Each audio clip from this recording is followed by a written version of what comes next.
Hello students, आज हम इसमें जानेंगे regulation of the kidney function. Kidney के वर्क किस तरीके से रेगुलेट होते हैं। तो सबसे पहले इसमें आता है एडीएच के थ्रू किस तरीके से किडनी के जो फंक्शंस हैं वो रेगुलेट होते हैं। तो हमारे ब्रेन में एक पार्ट होता है जिसका नाम होता है हाइपोथैलेमस। और ये जो हाइपोथैलेमस है इसके अंदर क्या रहते हैं, ऑस्मो रिसेप्टर्स रहते हैं।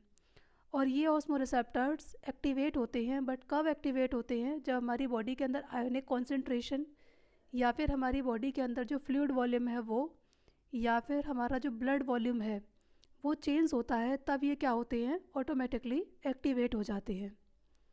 नेक्स्ट है इसमें कि जैसे ही मान लीजिए, सपोज़ कीजिए कि हमारी बॉडी में क्या हुआ, जो फ्लूइड वॉल्यूम है, जो फ्लूइड है उसके अंदर चेंज हुआ। मतलब क्या हुआ कि उसके अंदर बहुत ज़्यादा वो हमारी बॉडी से एक्सपेल्ड आउट हो गया। तब क्या होगा कि हमारे जो हाइपोथैलेमस है उसके अंदर ऑस्मो रिसेप्टर्स रहते हैं, ये क्या होंगे, एक्टिवेट हो जाएंगे। और एक्टिवेट होने के बाद क्या करेंगे, हाइपोथैलेमस को एक्साइटेड कर देंगे। और हाइपोथैलेमस किसको एक्साइटेड करेगा आगे जाकर, न्यूरो हाइपोफाइसिस को एक्साइटेड करेगा। क्योंकि न्यूरो हाइपोफाइसिस किसका पार्ट है, ये हमारी पिट्यूटरी ग्लैंड का पार्ट है ना। हाइपोथैलेमस के नीचे क्या होती है, पिट्यूटरी ग्लैंड होती है। और पिट्यूटरी ग्लैंड का ही पार्ट होता है क्या, न्यूरो हाइपोफाइसिस। या फिर हम ये भी कह सकते हैं कि जो हमारी पिट्यूटरी ग्लैंड होती है वो 2 पार्ट्स में डिवाइड रहती है। एक तो होता है न्यूरो हाइपोफाइसिस और दूसरा होता है एड्रीनो हाइपोफाइसिस। और वहाँ से क्या रिलीज़ होगा, वहाँ से एंटी डायूरेटिक हार्मोन, जिसे हम एडीएच भी कहते हैं, या फिर क्या रिलीज़ हो सकता है वहाँ से, वैसोप्रेसिन वहाँ से रिलीज़ होता है। ठीक है।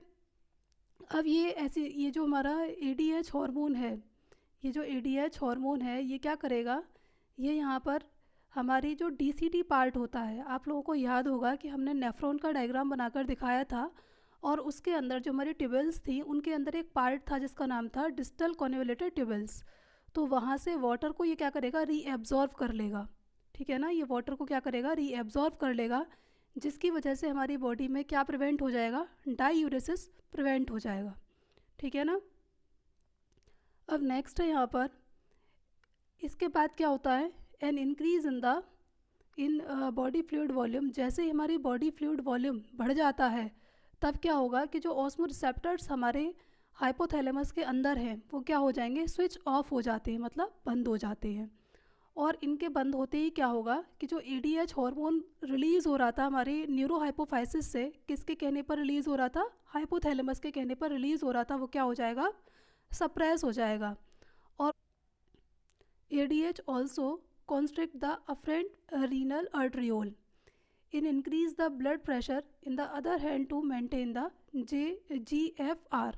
अब एडीएच और भी आगे जाकर क्या वर्क करता है कि जो हमारी अफरेंट आर्टरियोल होती हैं, अफरेंट रीनल आर्टरियोल, यानी कि ये वाला एरिया जो हमारे यहाँ हमारे इस नेफ्रॉन के अंदर ब्लड को लेकर आ रही हैं इनको, तो इसके अंदर ये जो ब्लड वेसल्स हैं इनको क्या कर देगा, कॉन्स्ट्रिक्ट कर देगा। और जैसे ही इनको कॉन्स्ट्रिक्ट करेगा, यानी कि कॉन्स्ट्रिक्ट का मतलब क्या है कि इनका डायमीटर क्या हो जाएगा, पहले मानो इतना था तो अब कितना हो जाएगा, इतना हो जाएगा इसका डायमीटर। और इसका डायमीटर जैसे ही कम हुआ तो जो ब्लड इसके अंदर से पास हो रहा है उसके अंदर क्या हो जाएगा, ब्लड प्रेशर वहाँ पर इंक्रीज़ हो जाएगा। और जैसे ही ब्लड प्रेशर इंक्रीज़ होगा तो ये क्या करेगा, ग्लोमेरुलस फिल्ट्रेशन रेट को मेंटेन कर देगा, जो पहले क्या हो रही थी, डिक्रीज़ हो रही थी। ग्लोमेरुलस फिल्ट्रेशन रेट क्या होता है, ये क्या होगा कि जो पर मिनट, यानी कि हर 1 मिनट में कितना ब्लड आता है, 1100 से 1200 ml, 1200 ml ब्लड क्या होता है यहाँ से फिल्टर होता है। पहले क्या हो रहा था कि ये डिक्रीज़ हो रहा था, लेकिन इसकी वजह से क्या होता है, ये भी मेंटेन हो जाता है। ठीक है। नेक्स्ट है यहाँ पर, अब हम देख लेते हैं यहाँ पर किसकी एक्टिविटी, किसके थ्रू रेगुलेट होती है हमारी किडनी का वर्क। वो है regulation by the JGA, juxta glomerular apparatus. इसके थ्रू भी क्या होता है, हमारी किडनी का जो वर्क है वो भी, या फंक्शन है वो भी क्या होता है, रेगुलेट होता है।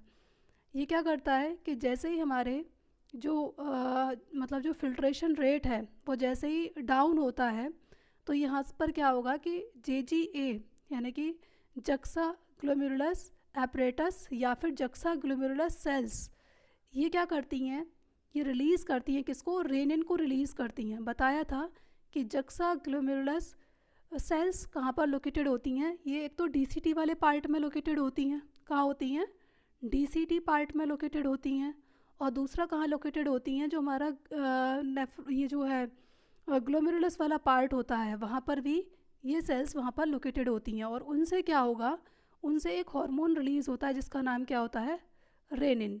ठीक है, अब ये रेनिन क्या करता है, ये रेनिन हमारे ब्लड में मौजूद एंजियोटेंसिनोजन को एंजियोटेंसिन फर्स्ट और एंजियोटेंसिन सेकंड में कन्वर्ट कर देगा। रेनिन क्या करेगा, हमारे ब्लड में एंजियोटेंसिन होता है, उस एंजियोटेंसिन को एंजियोटेंसिन फर्स्ट और एंजियोटेंसिन सेकंड में उसको क्या कर देगा, कन्वर्ट कर देगा, इस तरीके से उसको डिवाइड कर देगा। अब देखो एंजियोटेंसिन सेकंड क्या करता है, ये क्या करेगा कि जो हमारी आर्टरियोल हैं उनको क्या कर देगा, कॉन्स्ट्रिक्ट कर देता है। रीनल आर्टरियोल को क्या कर देगा, उनके ऊपर अफेक्ट रीनल आर्टरियोल को क्या कर देगा, कॉन्स्ट्रिक्ट कर देगा। मतलब पहले वाले केस में हम बता रहे थे कि उनका जो डायमीटर था वो छोटा हो रहा था, वैसे ही यहाँ पर भी क्या करेगा, उसके डायमीटर को छोटा कर देगा, जिसकी वजह से क्या होगा कि हमारा जो GFR है वो क्या हो जाएगा, इंक्रीज़ हो जाएगा। ठीक है ना, पर मिनट जो हमारा ब्लड आ रहा है उसको क्या कर देगा, ये इंक्रीज़ कर देगा। ठीक है, अब नेक्स्ट है यहाँ पर कि जो एंजियोटेंसिन सेकंड है ये और भी क्या करता है कि जो हमारी किडनी होती हैं उन किडनी के ऊपर क्या होती हैं, एड्रिनल ग्लैंड लोकेटेड होती हैं। किडनी के ऊपर एक ट्रायंगुलर शेप में क्या रहती हैं, एड्रिनल ग्लैंड होती हैं। और एड्रिनल ग्लैंड के भी 2 पार्ट होते हैं, जो आउटर पार्ट होता है उसको कॉर्टेक्स कहते हैं, और जो इनर पार्ट होता है उसको क्या बोलते हैं, मेड्यूला कहते हैं। तो जो आउटर पार्ट है जिसका नाम है कॉर्टेक्स, वो स्टिमुलेट हो जाएगी किसकी वजह से, एंजियोटेंसिन सेकंड की वजह से, और वहाँ से क्या रिलीज़ होगा, एल्डोस्टेरोन नाम का हार्मोन वहाँ से रिलीज़ होगा। ठीक है ना, अब ये जो एल्डोस्टेरोन नाम का हार्मोन है ये क्या करता है कि जो हमारा distal part of the tubule है ना, DCT वाला जो पार्ट है वहाँ से सोडियम को और वाटर को रीएब्जॉर्व कर लेगा, और जैसे वो उसको रीअब्जॉर्व करेगा तो इससे भी क्या होता है, हमारा जो GFR है वो क्या होगा, बढ़ जाएगा। This increase in blood volume, और ये साथ ही साथ हमारे ब्लड वॉल्यूम को भी इंक्रीज़ करेगा, और इसके साथ साथ जो GFR है उसको भी क्या कर देगा, ये इंक्रीज़ कर देगा। ठीक है, इसी मैकेनिज़्म को हम क्या बोलते हैं, रेनिन एंजियोटेंसिन एल्डोस्टेरोन सिस्टम के नाम से भी हम इसको जानते हैं, और शॉर्ट में हम इसे क्या कह सकते हैं, RAAS भी हम इसको कह सकते हैं।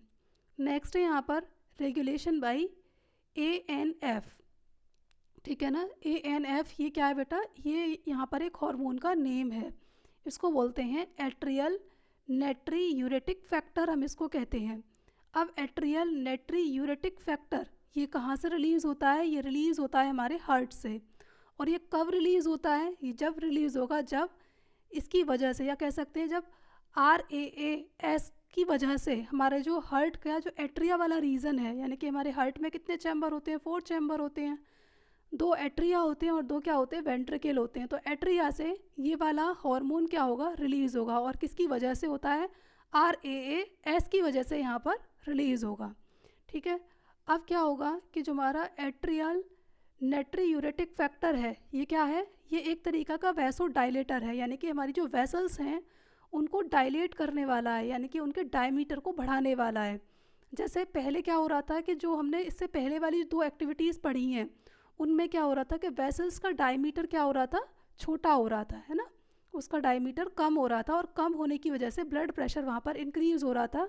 अब ये क्या करेगा, ये बिल्कुल अपोजिट वर्क करता है कि जो हमारी वेसल्स उन दोनों इफ़ेक्ट की वजह से छोटी हो रही थी, जिनका ल्यूमेन क्या हो रहा था, छोटा हो रहा था या डायमीटर कम हो रहा था, तो ब्लड प्रेशर इंक्रीज़ हो रहा था, ये क्या करेगा, उनको वैसो डायलेटर मतलब उनके वॉल्यूम को छोटे से क्या कर देगा, बढ़ा देगा। और बढ़ने से क्या होगा, यहाँ पर जो ब्लड प्रेशर जहाँ इंक्रीज़ हो रहा है इसकी वजह से क्या होगा, डिक्रीज़ हो जाएगा, क्योंकि एरिया बढ़ जाएगा, और एरिया बढ़ेगा तो ब्लड का फ्लो ऑफ स्लो हो जाएगा, जिसकी वजह से ब्लड प्रेशर क्या हो जाएगा, धीरे हो जाएगा या फिर डिक्रीज़ हो जाएगा। Atrial natriuretic factor also stop the release of the renin, hence stops RAAS। और ये किसको स्टॉप कर सकता है, आगे ये रेनिन को स्टॉप कर सकता है। अगर रेनिन स्टॉप हो जाएगा तो अल्टीमेटली क्या स्टॉप हो जाएगा, यहाँ पर RAAS RAAS जो एक्टिविटी चल रही थी या जो मैकेनिज्म यहाँ पर चल रहा था वो भी क्या हो जाएगा, स्टॉप हो जाएगा। ठीक है ना। तो ये हमने किसके बारे में जाना, किडनी फंक्शंस के बारे में जाना, regulation of the kidney function. I hope कि आपको समझ में आया होगा।